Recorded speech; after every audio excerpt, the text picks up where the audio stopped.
What's going on, everyone? Juicebags here, and welcome back to the channel. We are well into the Dungeon Defenders Awaken free weekend, and hopefully everyone's enjoying the game. Today's free weekend tips and tricks are going to be talking about progression. Now, rule number one with progression is it's a loot-based grind game, so don't let me or anyone else out there tell you how to play the game. Make sure you're having fun, because fun is what it's all about, without question. And since it is a loot grinder game, particularly when you get to end tiers of the game, you will have to replay maps over again to farm for special loot. So with that in mind, always do it in an enjoyable fashion that is maximizing the fun for you. However, if you just want to blast through the game and get to end game as quickly as possible, we are going to go over some routes for that. Now, first off, remember, out of the top two game modes, Campaign and Survival. Campaign is what all of your unlocks are going to be based off of. So if you started on Medium or Hard, you're going to have to progress through the campaign and beat the summit. Additionally, to get to Insane Mode. Once you get to Insane Mode, you're only going to have to beat the summit on Insane to unlock Nightmare and be level 60, and then once you get to Nightmare mode, you will only have to beat the summit on Campaign and reach level 80 to unlock Massacre. So everything is tied to level unlocks plus the summit.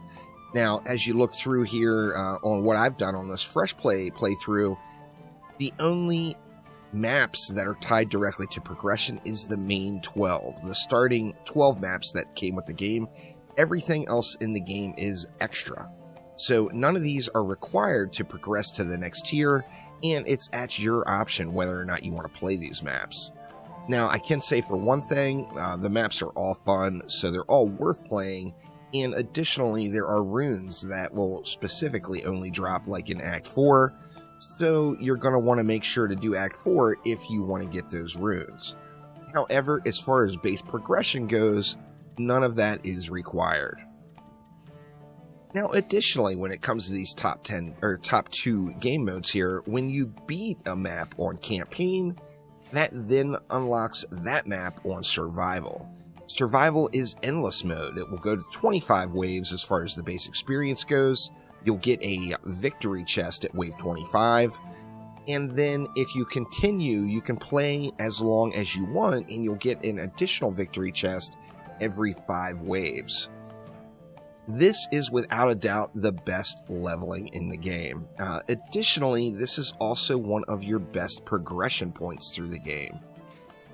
The easiest survival map, without question, to do is the Ancient Mines. The Ancient Mines, of course, is just the second map, so you're only going to have to do 2 campaign maps to get it unlocked.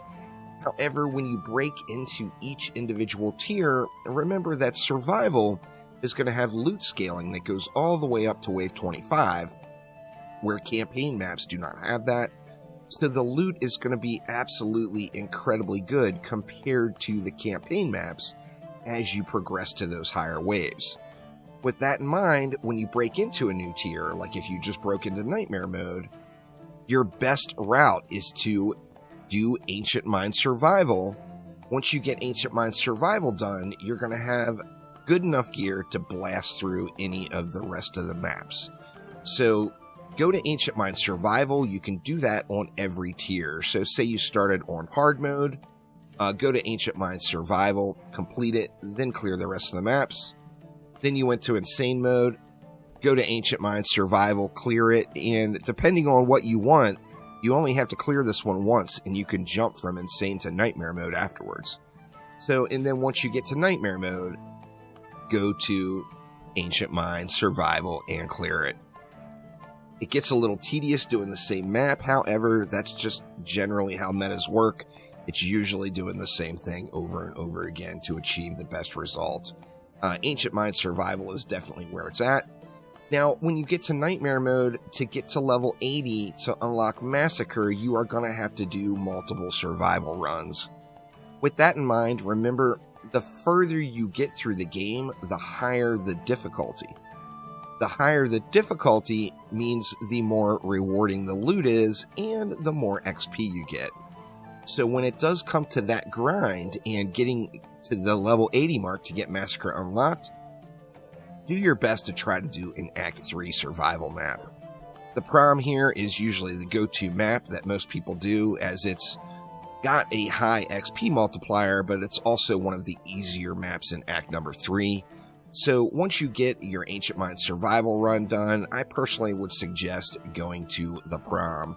Now, doing any of these survival maps, of course, is going to be rewarding for you, so do any of them at all.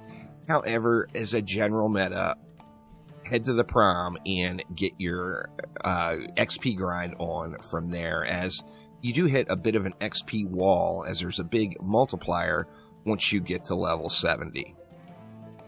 Now, of course, once we get to Massacre mode, I'm still progressing this account, so I'm not there yet.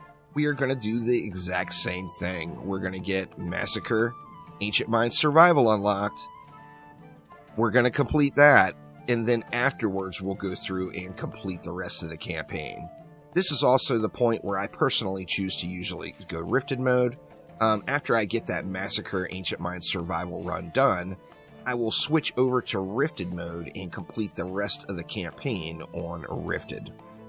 But hopefully that helps everyone with understanding just how the progression works in Dungeon Defenders Awakened, and gives you a speedy experience to really appreciate these last few days of the free weekend.